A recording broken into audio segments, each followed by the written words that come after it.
started feeling like what I had here too. Yeah. It's okay. Crazy. I'm not afraid of them, I'm afraid of my wife. Okay, so Secret safe plus it's so what I wanted to do for today is I wanted to share with you something that's been circulating on social media, and we'll take a look at it, and we'll see if how would we handle this according to halacha.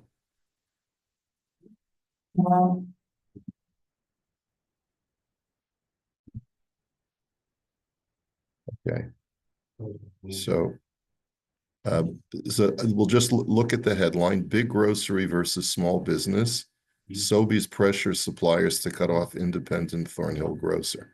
This is something that appeared on social media before Shabbos. At the Olive Branch, we're a small independent grocery store located in Thornhill, built around one mission: to serve our community with quality kosher food, fair pricing, and personalized service, especially during high-demand seasons like Passover. Making kosher food more affordable has always been part of our promise to our customers, especially during challenging economic times.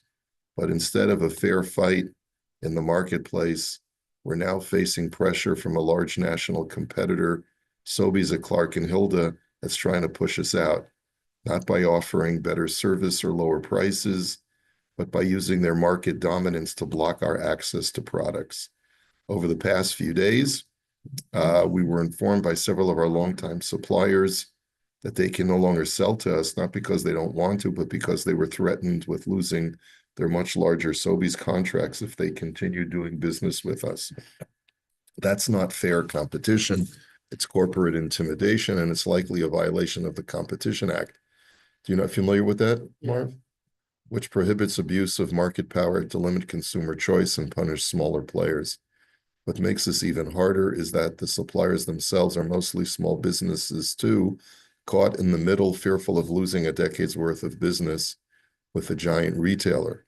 We are calling on the Competition Bureau of Canada to investigate these anti-competitive practices, local residents and community leaders to stand with small businesses and protect small business and protect fairness in our local economy, suppliers to resist pressure tactics and continue supporting independent retailers. As a direct consequence of these actions by Sobeys, we are now unable to provide our customers with the full selection of Passover prepared foods that we had planned and promised due to one of our key suppliers being forced to withdraw under pressure. This is not only a disruption to our business, but a disservice to the community that depends on us. We're proud of what we've built, and we're not going anywhere. We won't be intimidated into backing down. We believe that Thornhill deserves choice, fairness, and a marketplace that puts people first, not corporate bullying. Okay, now this went viral before Shabbos. And you've all seen this already? You're all familiar with it? Okay.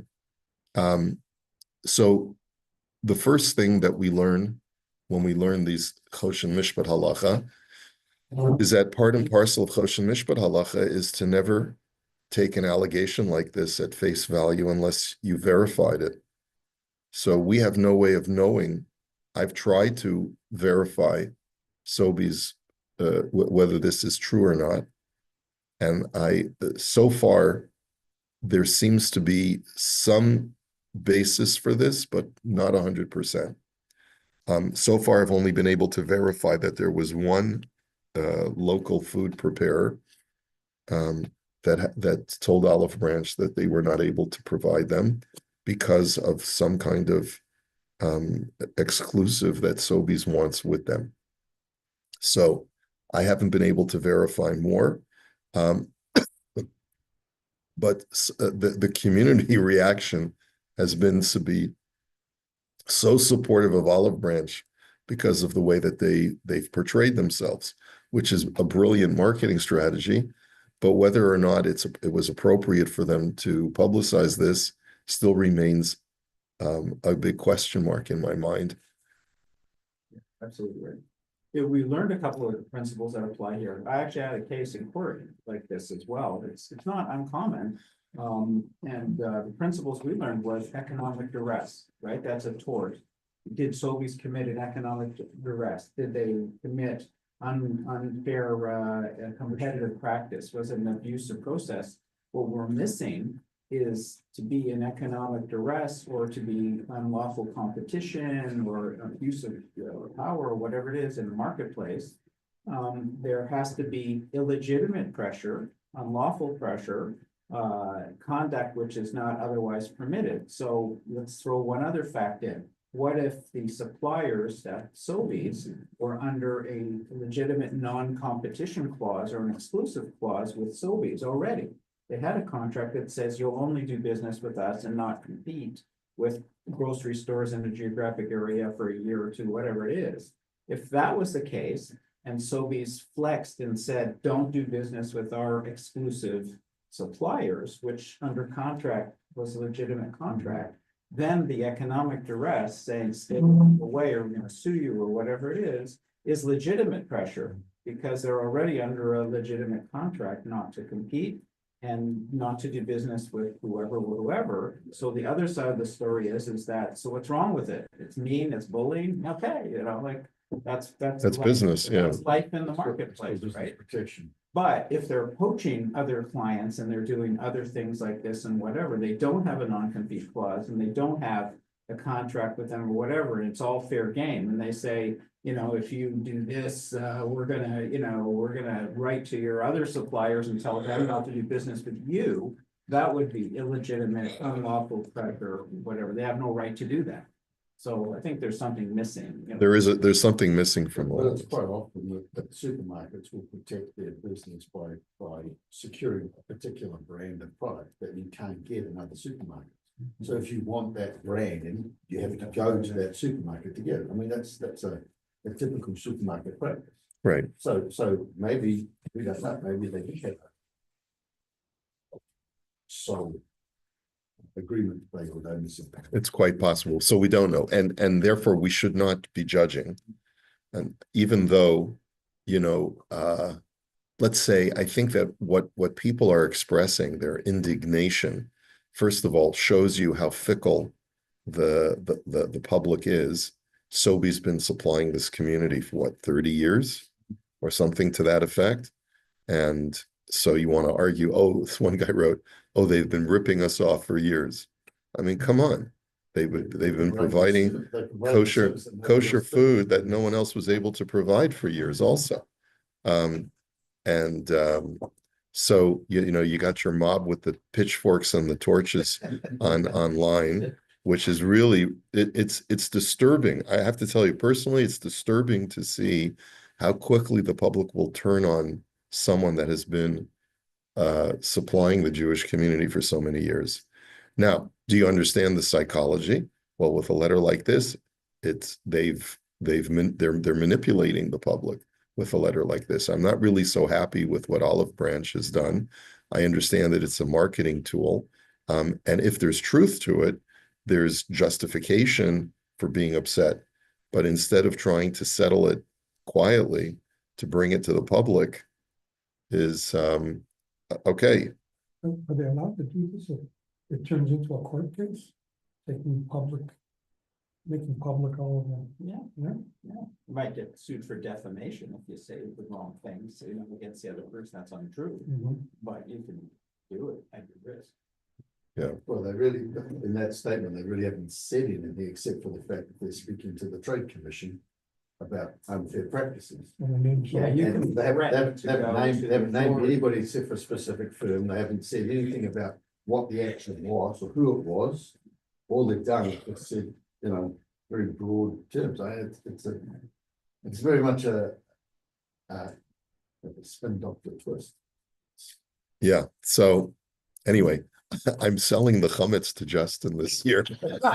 Yeah. So I just wanted you to know. I do believe The fact is, he is much more personable and the service is It's always good.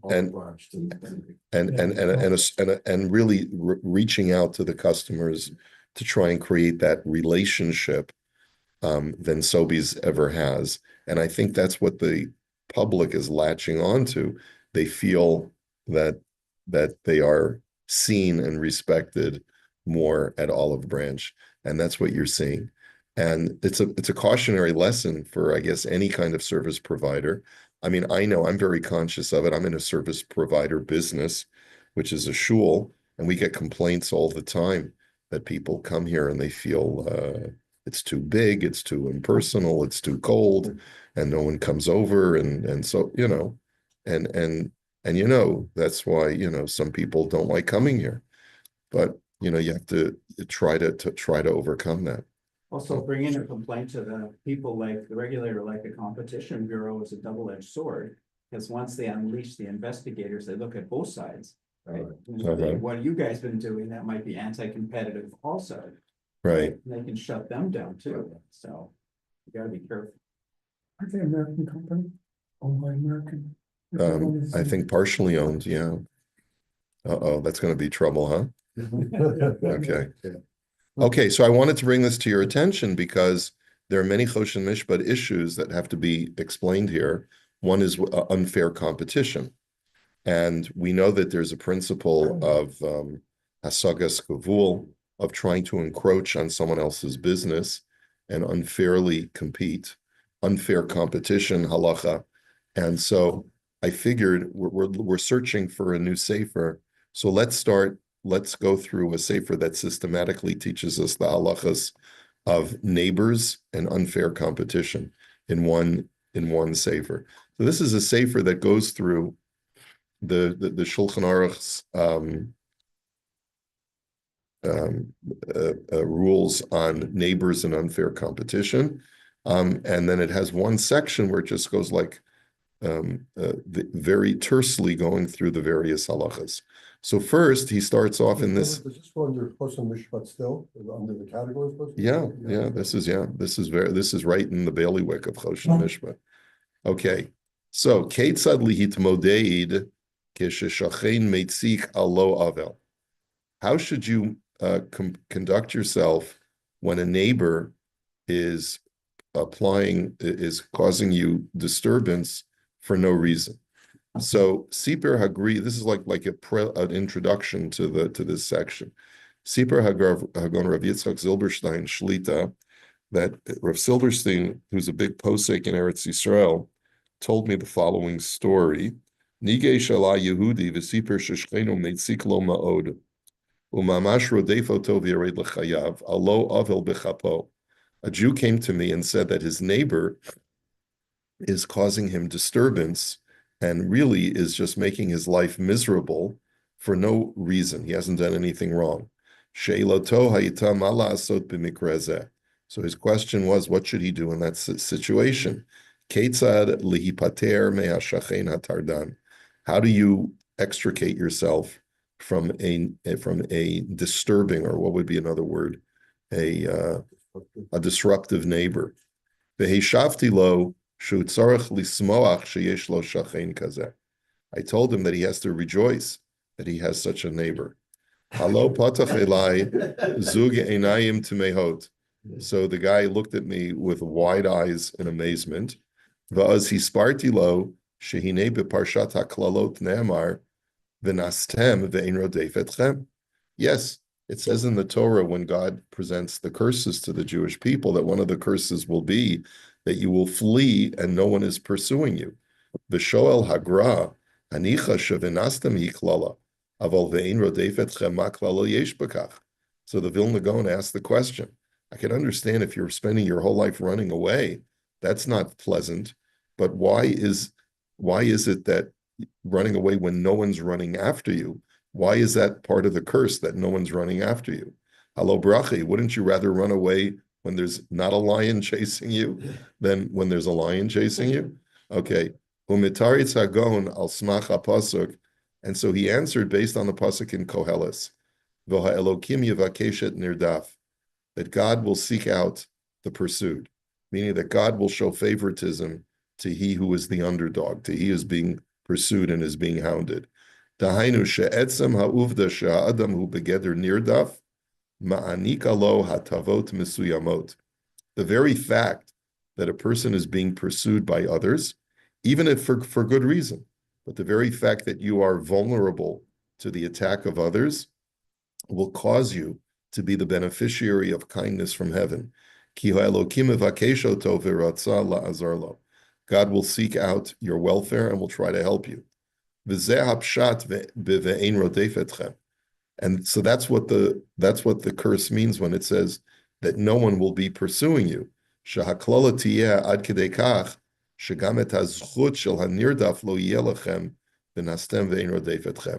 Basically, what the pasuk is saying is that you won't have that special divine mercy shining down on you because you're a pursued party, because no one will be pursuing you, and therefore God's not going to try and help come to your aid because you're being pursued.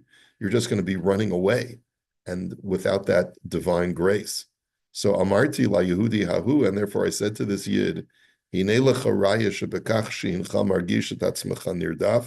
very fact that you are experiencing this oppression from your neighbor, that means that God's watching out for you. And therefore you're closer to Hashem. So say thank you to your neighbor. That's the introduction to the laws of neighbors, because if you ever do find a neighbor who's a nudnik, who's making your life miserable, then you can say thank you to your neighbor. Thank you. Thank you for giving me divine grace. Okay. Okay. Kitzer Dine Shchet. So here's a synopsis of the laws of neighbors. Okay. Very good. Yesodot Dine Harchakat Nezikin Bein Shchenim. So these are the foundational ideas as far as how to cause a separation between yourself and damage that can be caused by neighbors.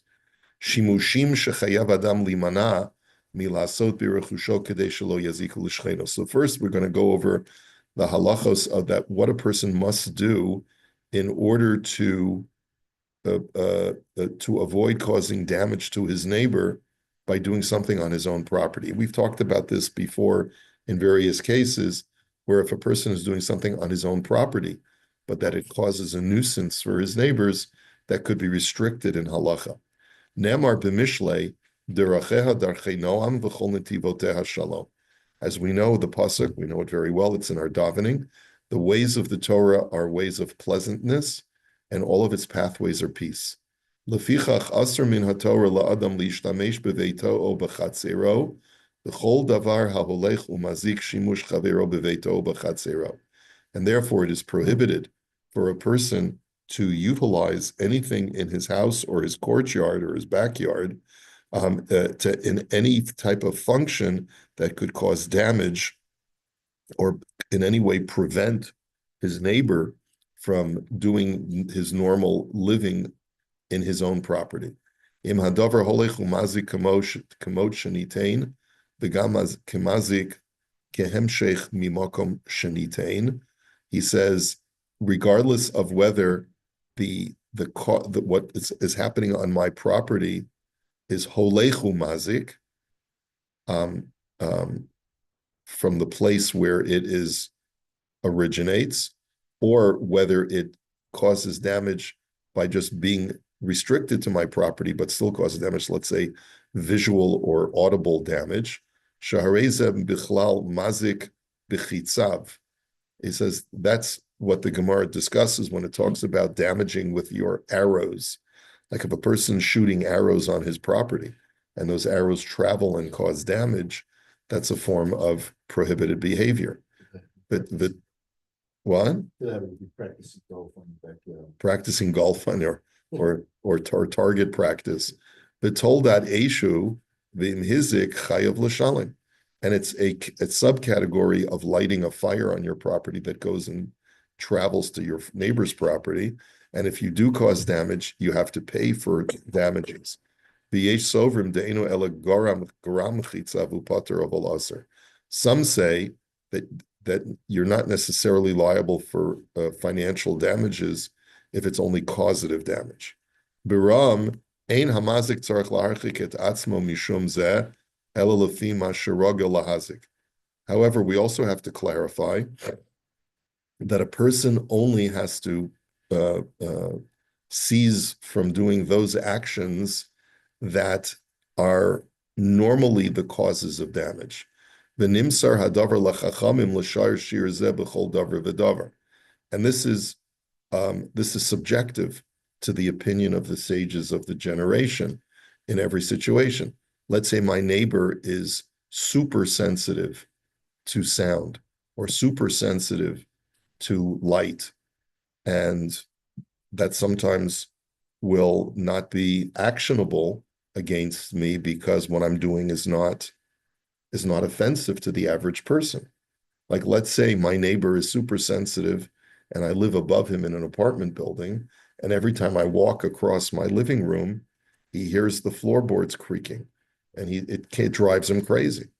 Well, there's nothing I can do about it, right? And so Elashim hizik afilu im hirchik kishir shekabu chachamim chayav l'shalem. He says, if, however, the person causes damage, afilu im hirchik kishir shekabu chachamim chayav l'shalem kevin shemikol makom hareza bichlal mazik bechitzav. So he says, but under normal circumstances, if damage is caused, you're going to have to pay. And some say you don't have to pay if it's merely causative. The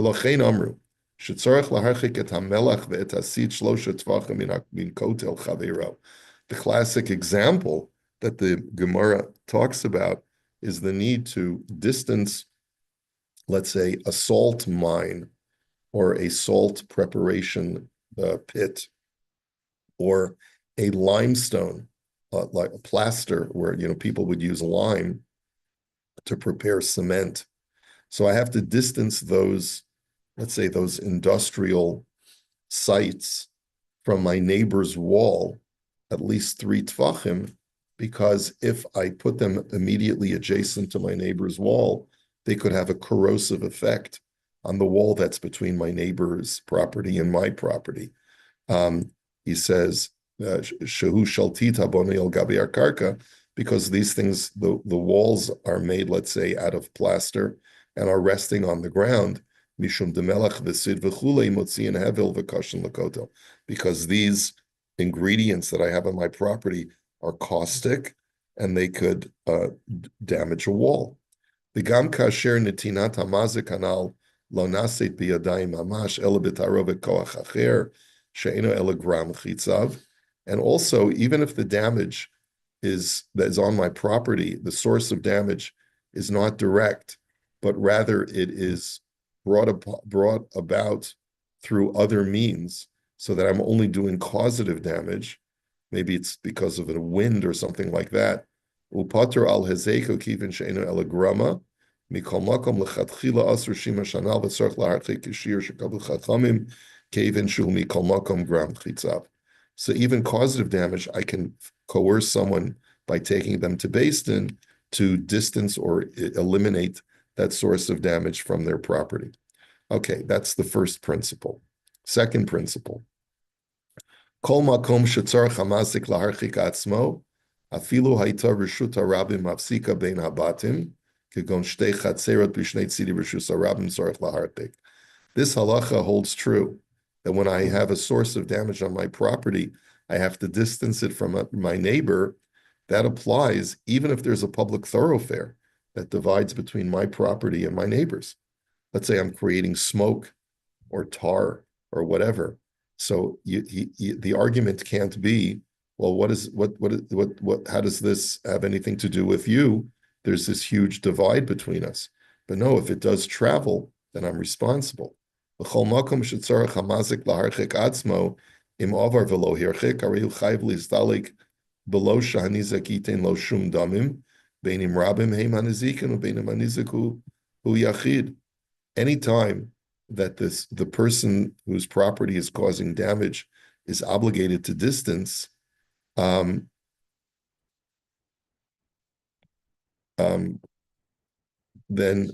I think what he's trying to say is that any expenses that he incurs in having to move this source of damage is not the responsibility of the damaged party. And it makes no difference whether the people who are being damaged are a public entity or just one private individual. Okay. Shimushima mutar lasut b'shalo afal pisha mazikin l'shleino. Now there are limits to this halacha. There are certain uses of my property that are permitted, even when it does cause damage to my neighbor. Mutar la'adam li'ishtamesh beveito afilu tashmishim mazikim l'shimushi chavero beveito im hanezek nasa b'derech grama ba'alma. He says, sometimes if it's purely causative, I'm allowed to continue doing those things that my neighbor says are damaging him. Kevin dahamazik b'shalohu mishtamesh, since the person can argue that it's only happening on my property. And therefore you, my neighbor, have to distance yourself from me. Or sometimes a neighbor has the responsibility to, let's say, put shades on his window or whatever the case may be.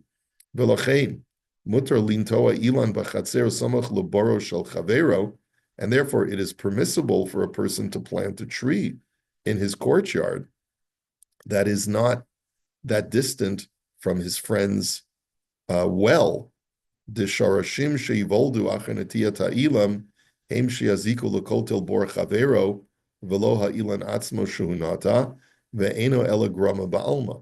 so here's a situation where the roots of the tree that I plant will, over the course of time, perhaps cause damage to my neighbor's well. However, since it's going to be happening on its own, and it's going to be slow acting, it is permitted for me to do this. He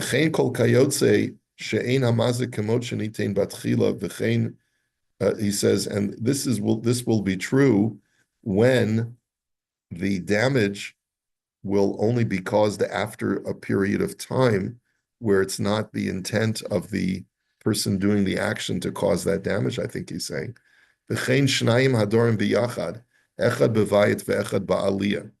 And similarly, let's say there are two people living in a single structure. Let's say one lives on the first floor, one lives on the second floor.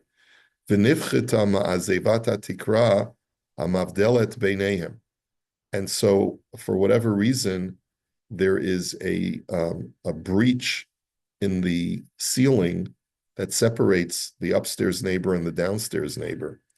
V'chasher ha'elyon rochetz yadav keneged hapchat shenasa b'ma'azeva min harachitza kolin techila v'nivloim kolin b'ma'azeva lifnei she'asa hezek etzel hatachta.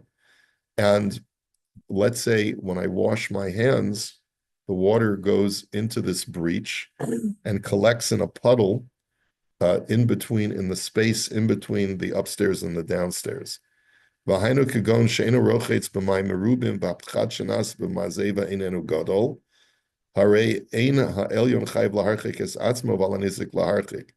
He says, in that situation, since it's a very gradual process of damage, it's not the responsibility of the upstairs neighbor, which is surprising. You would think that if after time the puddle is going to eventually leak downstairs, then it's the obligation of the upstairs neighbor. And he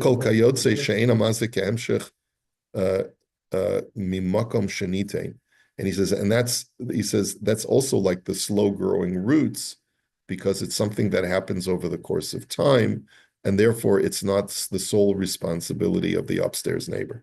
But in both times, in both occasions, the person involved, in the case of the leaking of the tap, maybe not so, but in the case of the tree, for sure, knows that planting a tree close to the well eventually is going to destroy the wall of the well. Yeah, he says, yeah. So this is the part that's somewhat disturbing, right? In other words, why shouldn't the person have to take some responsibility? Okay, so let's see. He says, "Baram ba'medvar marurim ba'alma." He says, but this is only true in a standard case. Aval ima nizak mishtamesh b'chatzer tashmish kavua rotzelomar shu bichlal ikarei shimushim shadam mishtamesh b'chatzero. He says, if let's say this will affect the normative practices of what my friend does in his backyard. he's established, let's say, a regular practice of doing these things. The EF Sharlo Latakin Bakali Nosam and Anezek Kabalo Mishimish Chabero, and he doesn't have the ability to protect himself from the oncoming damage that his neighbor is going to be sending his way. Afilu im hamazik mishtamish gamken b'chatzer tashmish kavua v'yef shulavatlo, al hamazik laharchik et atzmo. Then in that situation, in other words, where there's already been a set precedent that this guy has his well there and he uses it for regular use, then it's not okay for the person to plant his tree so that the roots will grow and eventually prevent him from using his backyard the way he's been using it for an extended period of time. Since the nizik, since the damaged party does not have the means in order to prevent that damage from coming, he says then it's upon the mazik, upon the the damager, to make sure that he distances himself sufficiently and prevents himself from causing damage. We'll have to continue this Amir Hashem tomorrow, try to get more clarity. Okay.